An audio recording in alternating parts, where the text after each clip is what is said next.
नमस्कार साथियों, और आप सब कैसे हो। उम्मीद करता हूँ सब अच्छे होंगे।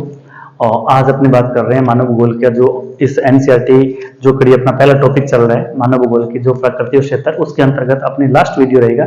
इसमें आज अपने पढ़ने जा रहे हैं मानव भूगोल का कर्मिक विकास को लेकर बात करने जा रहे हैं। इस मानव भूगोल के कर्मिक विकास को लेकर अपने बात करें तो इसके अंदर अपने क्या कुछ समयावधि के तरीके में बांट लिया। जैसे इधर इस विकास क्रम की समयावधि को लेकर बात की है, कुछ उपागम उपागम का मतलब अपने देसी भाषा में अगर कहे तो तरीका, इसको अध्ययन करने का क्या है तरीका क्या रहा था। फिर उसमें कुछ लक्षण या मुख्य बातें थी, उन पर अपने बात करेंगे। तो सबसे पहले अपने बात की जाए, अब देखा जाए इसमें मैंने 6 बिंदुओं में इसको बांट रखा है। 6 बिंदुओं कौन कौन से? आरंभिक औपनिवेशिक युग, उत्तर औपनिवेशिक युग आ गया, अंतर युद्ध अवधि के बीच का जो 1930 का दशक था, मतलब 1918 से लेकर 1939 के आसपास के बीच का जो युग था, उसको लेकर अध्ययन करेंगे।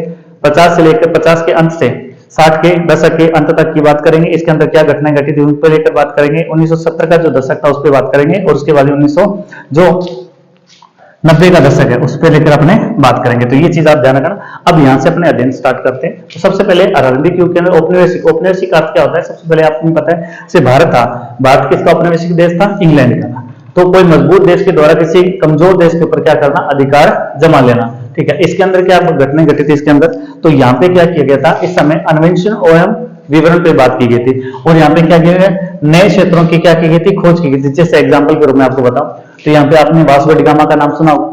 वास्को डी गामा ने क्या की थी, जैसे भारत के साथ में होने वाले जो समुद्री व्यापारिक रास्ते थे उनकी क्या करी थी? खोज करी थी। उसके बाद में अगर बात की, उन्होंने अपने विवरण दिए थे। उसके बाद में कोलंबस का आपने नाम सुना होगा, जिससे अमेरिका की उन्होंने खोज के अंदर महत्वपूर्ण भूमिका निभाई थी। तो इन सब लोगों के द्वारा कुछ नए नए अन्वेषण करने के लिए प्रोत्साहन दिया गया था। वहां के जो स्थानीय राजा से, पुर्तगाल के राजा, स्पेन के राजा, इन राजाओं के द्वारा क्या दिया गया था? अन्वेषण करने के लिए जो ये यात्री थे इनको क्या दिया गया था? प्रोत्साहन दिया गया, पैसा दिया गया था, भाई आप जाओ और इस तरीके से भारत के समुद्री रास्तों की क्या करें? खोज की। तो इन लोगों जब निकले थे तो इन लोगों ने बहुत सारे देशों के, नए नए देशों की क्या करी? खोज की, नए नए टापुओं की खोज की। तो ये आरंभिक औपनिवेशिक था। इसके अंतर्गत क्या किया गया? नए क्षेत्रों की क्या की गई? खोज की गई। तो पहला पॉइंट आप इतना याद रखना।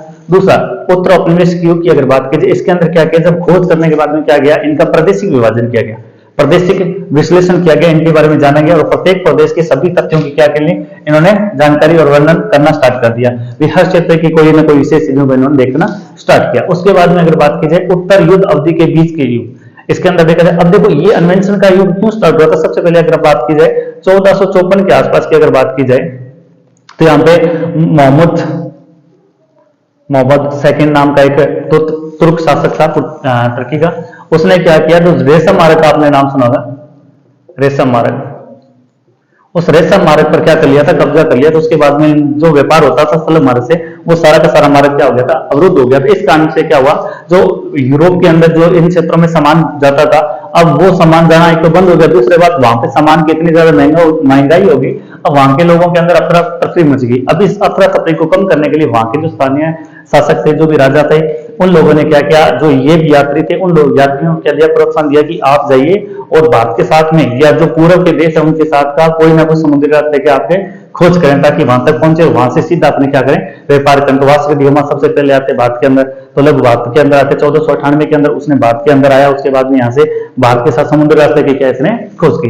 तो वास्को डी गामा के बारे में थोड़ा सा आपको विशेष रुचि लेकर पढ़ना है। उसके बारे में उत्तर औपनिवेशिक युग मैंने आपको बता दिया, प्रादेशिक विश्लेषण किया गया। इसमें प्रत्येक प्रदेशों के सभी तथ्यों का क्या किया गया?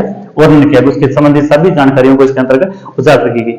इसमें देखा जाए तो उत्तर अंतर युद्ध अवधि के बीच का जो 1930 का दशक है, दशक में मतलब आपको पता है दशक के अंदर कितने साल होते हैं? 10 साल होते हैं। और शताब्दी के अंदर 100 साल, और सहस्त्राब्दी के अंदर कितने साल होते हैं? 1000 साल होते हैं। उसके बाद में देखो इसमें क्षेत्रीय विभेदन किया गया। क्षेत्रीय विभेदन, इसमें प्रदेशों की विभिन्नताओं को पहचाना गया, किसके अंदर क्षेत्रों की जो विभिन्नताएं थी उनको क्या किया गया? पहचाना गया। ठीक है, आप ध्यान रखना इसके अंदर 1918 से लेकर 1939 के काल के बीच के अंदर ये जो जितनी भी घटना घटती है, तो ये कई बार प्रश्न मिलान में ही प्रश्न आ जाता है, बीच के बीच में कौन सा उपागम तरीका रखा गया था अध्ययन करने का। उसके बाद में ध्यान का 1918 से लेकर 1939 के बीच के अंदर, क्योंकि आपको पता है इसके बीच में तो प्रथम विश्व युद्ध 1914 से, और फिर दूसरा विश्व युद्ध कब हो रहा है? 1939 से लेकर 1945 के बीच। इस समय तो अध्ययन करने का कोई टाइम ही नहीं मिल रहा, क्योंकि यहाँ पे वैसे विश्व के अंदर अफरा तफरी मची हुई थी। उसके बाद में अगर बात की जाए 1950 के मध्य अंत से और 1960 के दशक के अंदर, यहाँ पे नए नए क्या बन गए थे? संगठन बन गए थे। जैसे यूएसएसआर, दूसरा यूएसए, ये अलग अलग क्या बन गए थे? संगठन बन गए थे। स्थानिक संगठनों का क्या हुआ? निर्माण हुआ। यहाँ पे मात्रात्मक क्रांति के रूप में हुई थी। यहाँ पे मानवीय घटनाओं के अध्ययन के लिए भौतिक नियम होते हैं। यहाँ पे मानवीय घटनाओं के अध्ययन के लिए क्या प्रयोग में लिया गया था? भौतिक नियमों को, दूसरा कंप्यूटर मानचित्र एवं सांख्यिकीय विधियों का क्या किया गया, यहाँ पर प्रयोग किया गया। तो इसके अंतर्गत ये चीजों का क्या किया गया था, अध्ययन किया गया था। तो ये विशेष करके आप ध्यान रखना। तो ये सीधा सा कई बार पॉइंट पूछ लिया था, 50 से 60 के बीच में कौन से जो पढ़ने का जो तरीका रखा गया था, कौन सा रखा गया था, स्थानिक संगठन के रूप में। उसके बाद में अगर बात कीजिए लास्ट जो अपना पॉइंट बचेगा वो कौन सा है, उसके बाद में 1970 के दशक में जो भी अपना समय अवधि थी उसके बीच में क्या रहा, मानवतावादी, जो अपने पहले पढ़ चुके हैं वो विचारधाराओं के अंदर मानवतावादी, उसके बाद में आमूलवादी और उसके रेडिकल इसको बोल देते हैं व्यवहारवादी। इन सब चीजों से हटकर, ये चीजों को छोड़कर अब इन सब चीजों पे क्या दिया गया, जोर दिया और इस क्रम में इसका अध्ययन किया गया। और लास्ट जो अपना बच जाता है वो कौन सा रहता है, 1990 के दशक का जो टाइम पीरियड रह गया, इसके अंदर इसको क्या बोला गया, उत्तर आधुनिकतावाद बोला गया। और इसके अंदर क्या किया, उत्तर आधुनिकवाद बोला गया। इसमें क्या बोले, स्थानीय संदर्भ को अपने आप में क्या क्या समझने के लिए महत्व को जोर दिया गया। इसे अपने आप समझने के लिए क्या दिया गया, महत्व को पर जोर दिया था। तो ये अपने सारे के सारे कितने हैं, 6 अपने समयावधि के अंदर बांटा गया। इसके अंदर 6 उपागम के रूप में देखा गया और कुछ इसकी विशेष लक्षण की जो बातें वो अपने बात कर चुके हैं। तो ये आज का अपना जो टॉपिक है, जो पहले के जो अपना पार्ट चल रहा था, कौन सा, मानव भूगोल का, मानव भूगोल की प्रकृति एवं क्षेत्र, ये क्षेत्र अपना जो पहला टॉपिक था, ये टॉपिक हो रहा है पूरा।